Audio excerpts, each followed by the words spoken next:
السلام علیکم ورحمۃ اللہ وبرکاتہ۔ طاہر عبید چودھری آپ کی خدمت میں حاضر۔ آج ہم شروعات کرنے جا رہے ہیں اردو املا کی۔ املا الفاظ کو زبان کے رسم الخط کے مطابق درست طور پر لکھنے کا نام ہے۔ لکھنے کے لیے جو علامات کام میں لائی جاتی ہیں انہیں ہم حروف تہجی کہتے ہیں۔ ہم جو الفاظ بولتے ہیں وہ انہی حروف تہجی سے مل کر بنتے ہیں۔ تو ان حروف تہجی کو اصول اور قواعد کے مطابق استعمال کر کے الفاظ تحریر کرنا، اسے ہم املا کہتے ہیں۔ ماہرین لسانیات اور فن املا پہ دسترس رکھنے والے جو لوگ ہیں وہ املا کی تعریف کچھ اس طرح کرتے ہیں کہ اردو کے رسم الخط کے مطابق لفظ میں حرفوں کی ترتیب کا تعین اور ترتیب کے لحاظ سے اس لفظ میں شامل حروف کی جو صورت بنتی ہے اور حروف کے جوڑ کا جو طریقہ ہے، ان سب کے مجموعے کو ہم املا کہتے ہیں۔ اردو املا کی اگر بات کی جائے تو اردو نسبتاً ایک نئی زبان ہے اور اسی نوعمری کی وجہ سے یہ مسائل سے بھی دوچار رہی ہے، کیونکہ گزشتہ چند صدیوں میں ہونے والی علمی، فکری اور ادبی ترقیوں کے باوجود بقول علامہ محمد اقبال کہ گیسوئے اردو ابھی منت پذیر شان ہے، املا بھی انہی میں سے ایک ہے۔ اردو الفاظ کے لکھنے کے طریقے تاریخی طور پہ کم و بیش اتنے ہی متنوع رہے ہیں جتنی کہ وہ زبانیں جن سے یہ الفاظ آئے ہیں، مثلا عربی، سنسکرت، فارسی، ترکی وغیرہ۔ لیکن اردو دانوں نے ایک معیاری املا کی تشکیل کی ضرورت کو محسوس کیا اور بہت سے ماہرین لسانیات نے اس حوالے سے ماضی قریب میں بہت اچھی کاوشیں کی ہیں۔ تو اردو املا میں سب سے پہلے ظاہر ہے الف سے ہم شروعات کریں گے۔ تو عربی کے کچھ الفاظ کے آخر میں جہاں الف کی آواز آتی ہے وہاں الف کے بجائے یہ لکھی جاتی ہے، یعنی چھوٹی یہ، معروف یہ، اور اس پر چھوٹا الف یعنی الف مقصورہ اس کا نشان بنا دیا جاتا ہے، جیسے کہ اعلی، فتویٰ، ادنا، دعویٰ۔ تو اس قبیل کے کئی الفاظ اردو میں پورے الف سے بھی لکھے جاتے ہیں، مثلا تماشا، مولا، مدعا، تمنا وغیرہ۔ لیکن کچھ الفاظ ایسے ہیں جو کہ دونوں طرح سے لکھے جاتے ہیں اور ان کے حوالے سے اشتباہ پایا جاتا ہے کہ آیا انہیں چھوٹے الف سے یعنی الف مقصورہ سے لکھا جائے یا پھر پورے الف سے۔ اس لیے بعض ماہرین یہ تجویز کرتے ہیں کہ اردو میں ایسے تمام الفاظ کو پورے الف سے لکھا جائے، لیکن اب تک یہ چلن میں نہیں آ سکا۔ تو سردست ہمیں یہ اصول اپنا لینا چاہیے کہ اس قبیل کے جو بھی الفاظ ہیں انہیں پورے الف سے لکھا جائے، کیونکہ اب ان کا یہ املا رائج ہو چکا ہے، راسخ ہو چکا ہے۔ تو اس کے علاوہ جو دوسرے الفاظ ہیں ان کے املا میں کسی تبدیلی کی ضرورت نہیں ہے اور انہیں ہم بدستور چھوٹے الف یعنی الف مقصورہ سے لکھ سکتے ہیں، جیسا کہ تقاضا، تماشا، مدعا، اس کے علاوہ تمنا، ماوا، مدعا، مصفہ، اس طرح کے الفاظ۔ باقی الفاظ چھوٹے الف سے بھی لکھے جا سکتے ہیں۔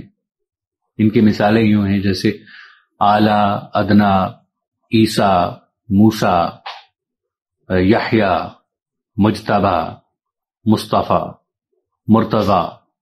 اسی طرح سے دعویٰ، فتویٰ، لیلہ، اللہ کے ساتھ ہم تعالی جو لکھتے ہیں اس پہ بھی الف مقصورہ، صغرا، کبرا، کسرا، مثنی، معرہ، عقبہ، تقوی، مجلس شورا، ید طولا، اردو معلی، من و سلوہ، عید الاضحیٰ، مسجد اقصی، اسی طرح سے سدرۃ المنتہا، شمس الضحیٰ، اس طرح کے الفاظ۔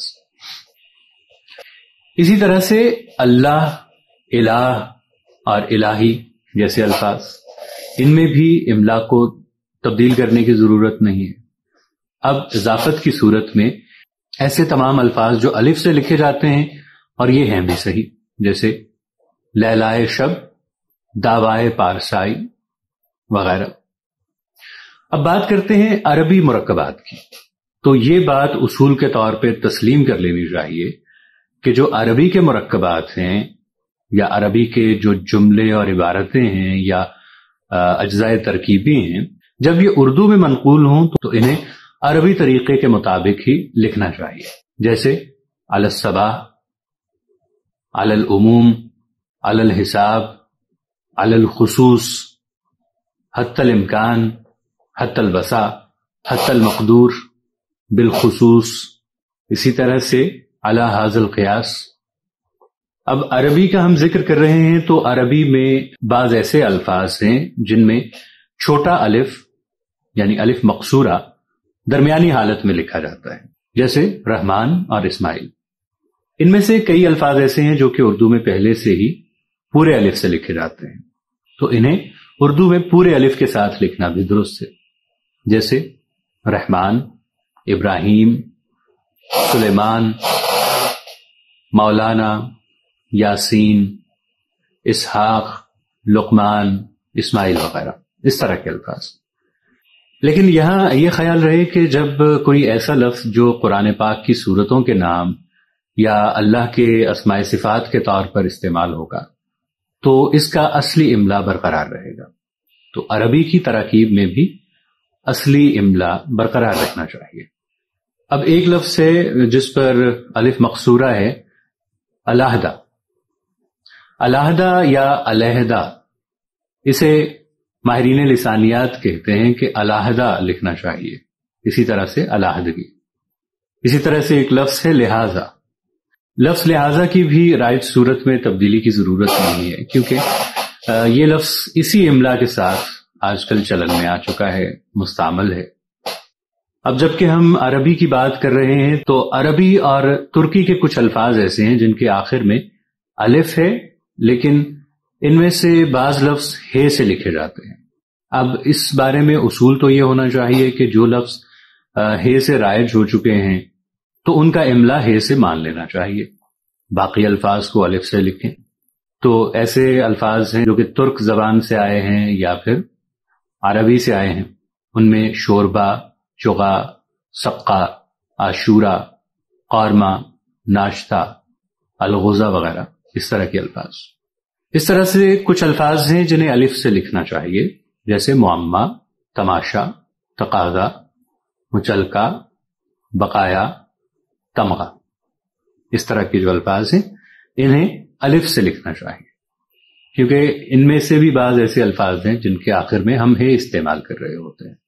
اب ایسے مرکب الفاظ جو کہ اردو میں اچھی خاصی تعداد میں ہیں، جو عربی قاعدے کے مطابق الف لام کے ساتھ لکھے جاتے ہیں، اس حوالے سے ہم پہلے بھی بات کر چکے ہیں۔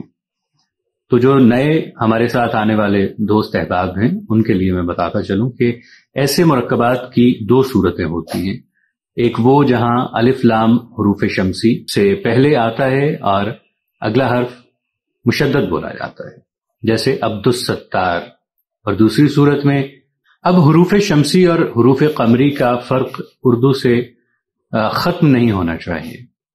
یہ طریقہ اردو املا کا چونکہ جز ہو چکا ہے، اسے اب بدلنا ممکن نہیں، چنانچہ ایسے الفاظ کا وہی قدیم املا برقرار رکھنا چاہیے، جیسے فی الحال، بالکل، انا الحق، ملک الموت۔ البتہ یہاں یہ ضروری ہے کہ جہاں الف لام آواز نہ دے رہا ہو وہاں لام کے بعد والے حرف پر تشدید لگا دی جائے، اور ان الفاظ میں الف اور لام کو اردو کے خاموش حروف تسلیم کر لیا جائے، تو پڑھنے والوں کو تشدید سے یہ معلوم ہو جائے گا کہ الف لام تلفظ میں نہیں آئے گا۔ تو یہ اس کو سمجھنے کا ایک آسان طریقہ ہے، جیسے عبد الستار میں آپ سین پہ اور تے پہ تشدید لگا دیں، شجاع الدولہ میں آپ دال پہ تشدید لگا دیں، عبد الرزاق میں رے پہ آپ تشدید لگا دیں، بالترتیب میں تے پہ آپ تشدید لگا دیں، اسی طرح سے فخر الدین میں دال پہ آپ تشدید لگا دیں۔ اب باری آتی ہے الف ممدودہ کی، یعنی وہ الف جس پر مد کا نشان آپ کو ملتا، جس پہ آپ کو مد نظر آتی ہے۔ تو الف ممدودہ کا جو مسئلہ ہے یہ صرف مرکبات میں ہی نظر آتا ہے، یعنی دو صورتیں ہوتی ہیں، جیسے دل آرام لکھا جائے یا دل آرام لکھا جائے۔ تو ایسی صورت میں یہ اصول ہونا چاہیے کہ معیاری تلفظ کو رہنما بنایا جائے اور مرکب جیسے بولا جاتا ہو ویسے ہی لکھا جائے۔ اب بہت سے ایسے الفاظ ہیں جو کہ بغیر مد کے مستعمل ہیں، جیسے برف آب سے برفاب، تیز آب سے تیزاب، سیل آب سے سیلاب، غرق آب سے غرقاب، سیماب، گلافتاب، مرغابی، خوشامد، دستاویز وغیرہ، یعنی دست آویز کی بجائے دستاویز۔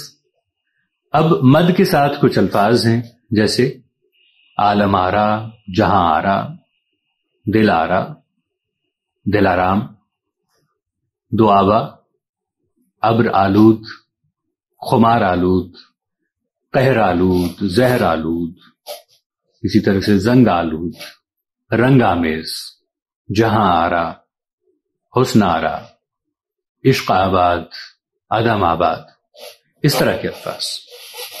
ملیں گے نئی ویڈیو کے ساتھ، تب تک کے لیے اپنا خیال رکھیے گا۔ اللہ نگہبان۔